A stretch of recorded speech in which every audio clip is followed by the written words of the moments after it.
Welcome back. As humans, we regard ourselves as highly evolved rational beings. We regard ourselves as being at the apex of the animal kingdom due to our ability to think and to resolve complex problems, including making sense of our environment and the universe. We have generated languages, we can work out mathematical questions, study the universe, and trace the origins of life. We can imagine and we can create. Yet, at a personal level, we suffer stresses of personal conflicts, general unhappiness, and conflicts with others. The question is, why are we not able to work ourselves out of problems? An expert in the field of thinking, specifically creative thinking, is the author of Creativity Uncovered and Am I Clever, Am I Stupid, and numerous other books.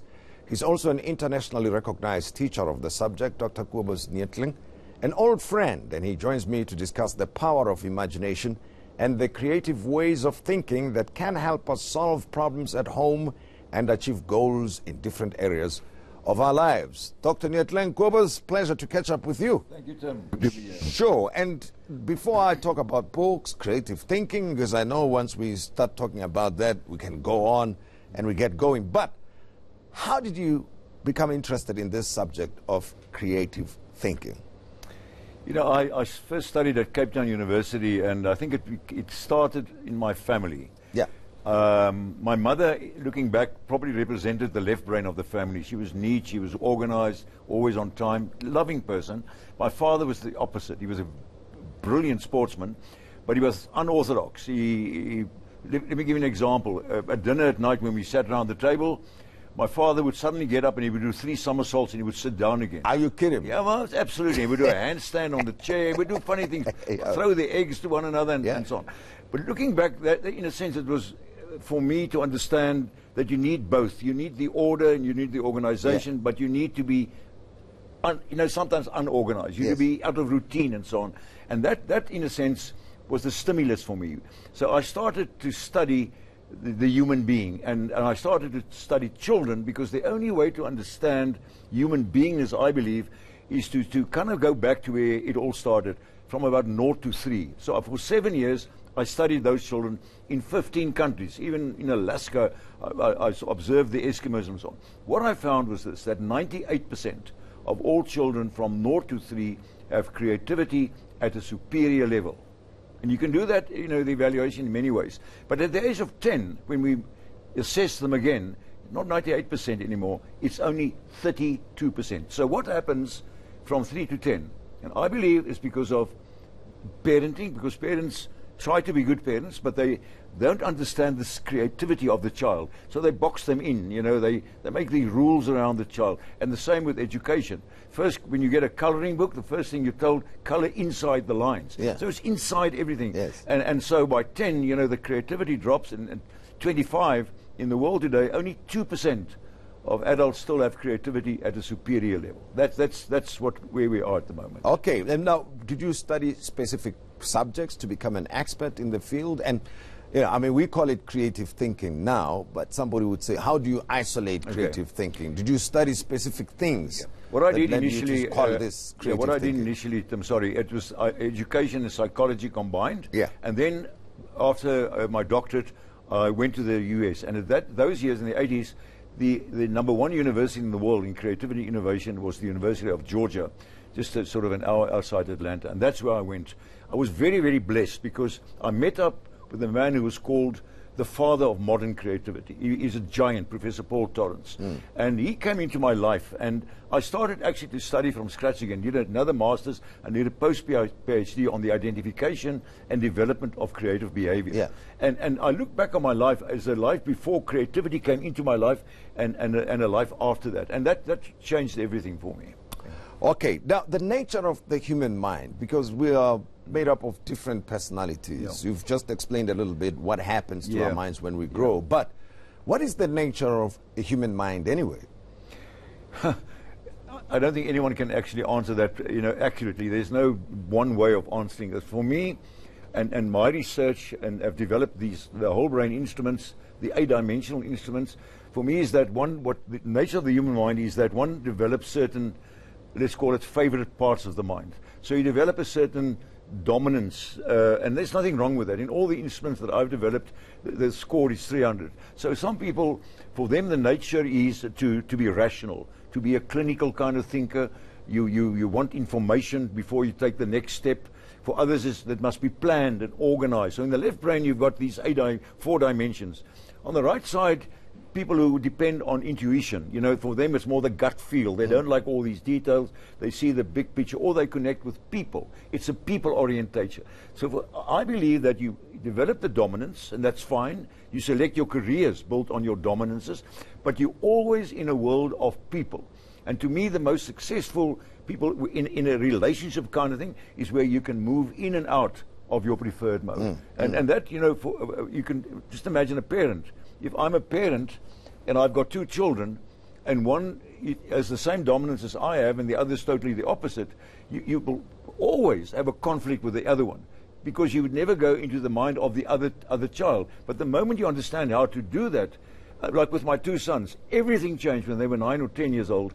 And I developed one for primary school children, and I explained to them, you know, both the same score, no good or bad, but they will like different people, different subjects at school, and so on and so on. From that moment, I eliminated the conflict that would follow. Adults now, no conflict. Now, you refer to left brain, right brain. Yeah. Those are concepts, right? Yeah. And you mean the brain as an organ, as a thinking brain, as a thinking organ. Yeah. So, and this denotes something. To say there's a right brain or a left brain, what does that mean? Yeah, the point of the party is that this is we're talking about the thinking brain. Okay. And there, as I mentioned, there are, you know, I developed models, 8-dimensional models, with 4 dimensions on the left and 4 dimensions on the right side. Sure. And as I say, that over time, you start to like to work according to certain of these dimensions. So, for instance, let's take the top left dimensions. Would be more, as I say, a preference for clinical thinking, for analytical thinking, to dig deeper into something. So if I want to select a career, there are so many careers that are linked to the L1 brain. If I want to become a surgeon, just imagine what a surgeon does. A surgeon has to focus, has to be clinical, no mistakes, and so on. So that kind of brain would be the preferred mode. A dentist, for instance, and so I can carry on.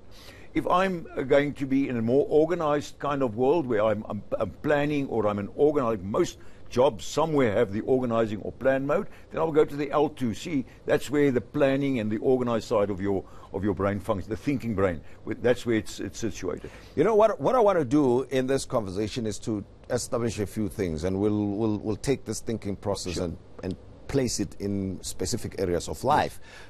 Why do we feel stuck most of the time? I mean, I know individuals who are. That's one question. Let me allow you to respond to this one. I've got a follow-up question.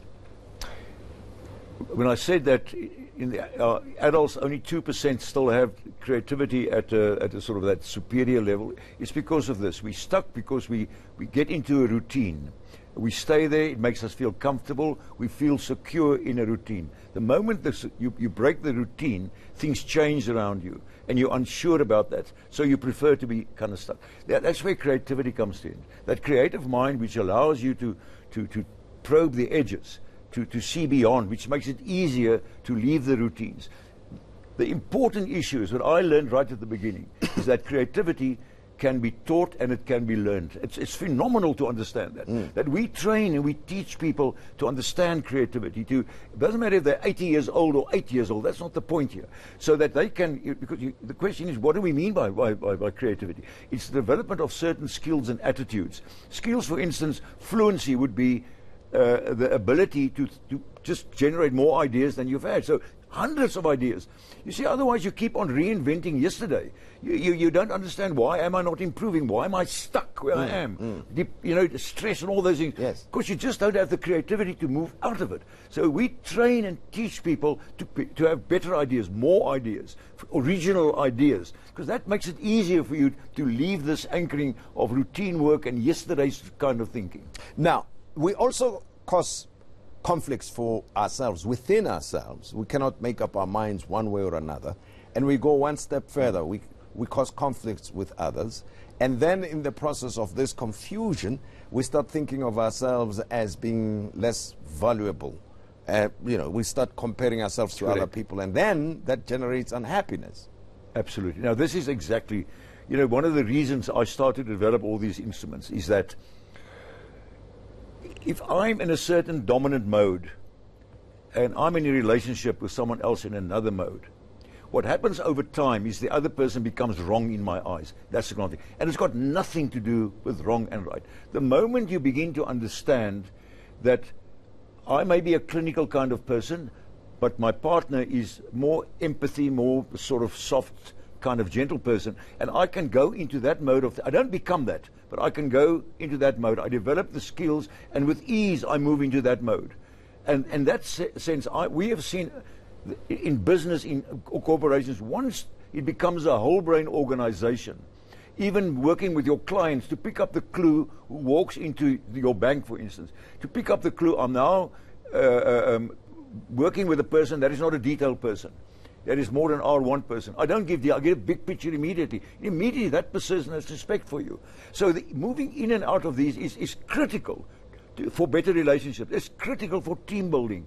And I mentioned parenting. If you're a parent and you can't go into your child's brain and understand and start whatever, you will always have conflict with children that are opposite to your dominance. Mm-hmm. And that's what leads to conflicts. And I suppose the same would apply in the case of leadership of nations, for instance. The orientation of a people can also be analyzed and explained in the same way. Vital question. A vital question. Just imagine, leadership in every country, in our country, must understand that there's an even spread of people out there. There's of these 8 dimensions, there's an even spread. So if I don't understand that and I keep communicating and reaching out from 1 or 2 of these dimensions, I'm going to miss the rest of the people. And they will be unhappy because you're not talking to them. It's like a teacher teaching from one dominance and not understanding that the class is whole brain in the class.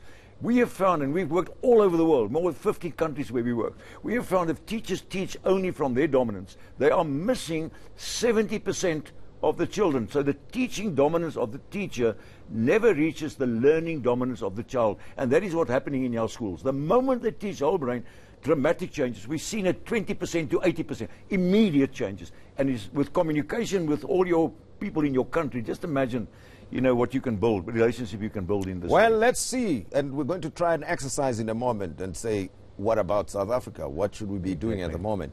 And of course, creative thinking applies to various areas of life. It could be your relationship with your family. It could be for learning purposes, decision making. You name it. We will be covering it in a short while when we continue the conversation with Dr. Kobus Neethling. You also participate in our conversation. The hashtag is the Modise Network. Don't go away.